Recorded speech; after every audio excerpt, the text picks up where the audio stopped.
வணக்கம்.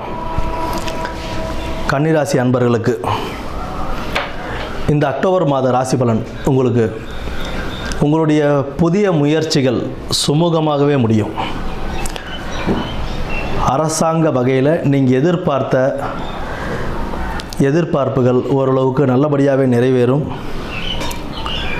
வெளி வட்டாரத்தில் உங்களுக்கு உண்டான மதிப்பு மரியாதைகள் கூடக்கூடிய ஒரு நல்ல மாதமாகவே இந்த மாதம் அமையக்கூடும். வேலை செய்கிற இடத்துல உங்களுக்கு உண்டான எதிர்பார்த்த சலுகைகள் நல்லபடியாக கிடைக்கும்.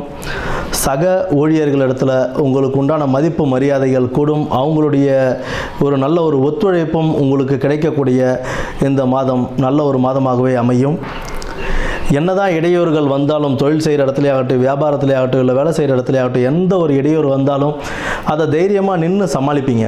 அந்த ஒரு மன தைரியமும் அந்த சமாளிக்கிற திறமையும் உங்களுக்கு இந்த மாதம் நல்லபடியாகவே வந்து சேரும். உறவினர்களோடு கொஞ்சம் அனுசரித்து போகிறது ஒரு நல்ல ஒரு மாதத்தை கொடுக்கும். ஏன்னா நீங்கள் ஒன்றுன்னு சொன்னால் 9ஆக பேசுகிறவங்க நிறைய பேர் இருப்பாங்க. அவங்கள அனுசரித்து போகிறதுன்றது உங்களுடைய பேரை கெடுக்காமல் நீங்கள் பாட்டிக்கு ஒரு நல்ல ஒரு வாழ்க்கையை நீங்கள் பார்த்துக்கிறதுக்கு உண்டான ஒரு நல்ல ஒரு வாழ்க்கையாகவே அமைச்சு கொடுக்கும். பொதுவாக அவங்க வீட்டில் இருக்கிற குடும்ப பிரச்சனைகளில் 3வது மனிதனுடைய தலையீடு தவிர்க்கிறது ரொம்ப நல்லது. உங்கள் வீட்டில் தான் ஒரு பிரச்சனை, அதை நீங்களே வீட்டுக்குள்ளே 4 செவத்துக்குள்ளே வச்சு தீர்த்துக்கிறதுன்றது ஒரு நல்ல ஒரு சந்தர்ப்பமாக இருக்கும்.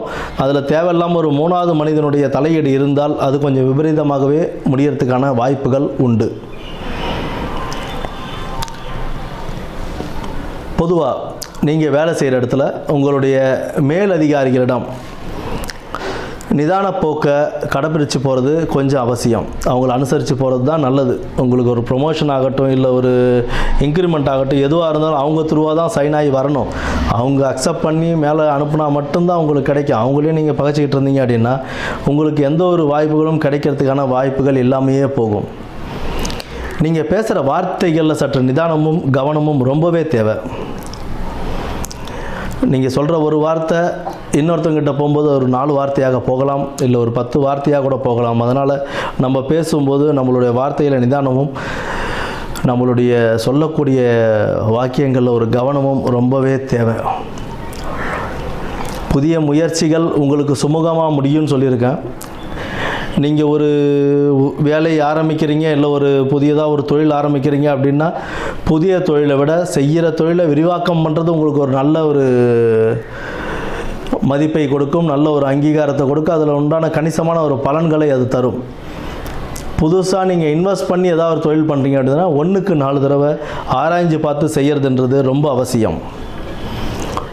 வீடு வாங்குறதா இருந்தாலும் சரி, இல்லை தான் நிலம்புலம் வாங்குறதா இருந்தாலும் சரி, இதெல்லாம் 1க்கு 10 தடவை ஆராய்ச்சி பண்ணி அது நமக்கு செட் ஆகுமா, இல்லை அதுக்காக கடன் வாங்கினா நம்மளால் திருப்பி கட்ட முடியுமா, நம்ம கட்டுறோன்னு சொன்ன டைமை தாண்டி போயிடுச்சுன்னா அவங்க என்னென்ன பேசுவாங்க, இதெல்லாம் ரொம்ப யோசித்து பார்த்து அதற்கப்புறம் இந்த மாதிரி விஷயங்களில் இறங்குங்க.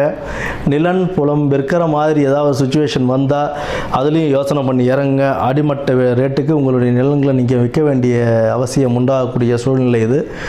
அதனால் விற்கிறதா இருந்தாலும் வாங்கிறதா இருந்தாலும் 1க்கு 10 தடவை யோசனை செஞ்சு செய்யுங்க. புதன்கிழமைகளில் உங்களுக்கு பெருமாள் வழிபாடு, துளசி மாலை சாற்றி பெருமாளை வழிபட்டு வருவதும், பிரதோஷ நாட்களில் நந்தி பகவானை வழிபட்டு வருவதும் உங்களுக்கு இந்த மாதத்தை இன்னும் சிறப்பாக்கி தரும் என்று கூறி வாழ்த்தி வணங்குகிறேன். நன்றி, வணக்கம்.